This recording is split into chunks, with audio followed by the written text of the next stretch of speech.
लगातार बढ़ल बुझला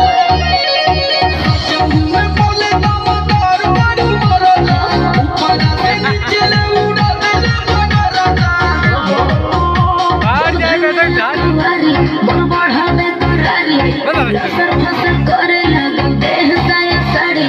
गरम रहे खाके मुर्ग मुसल्लम बलम महके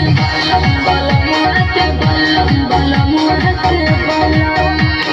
है बलम बलम बलम है बलम बलम बलम धके जैसे नरकत के बलम बलम महके बलम बलम महके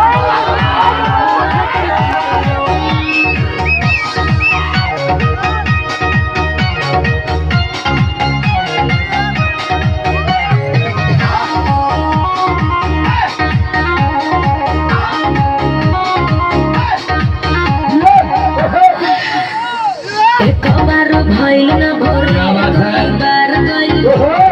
साइज हमर बढ़ी के आना भइल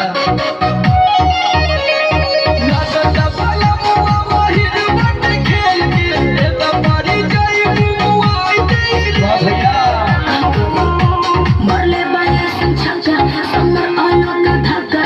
हौवे मरद हमर ओहि न के पक्का काम नहीं मलहम बलम के बलम बलम के बलम बलम के बलम है बलम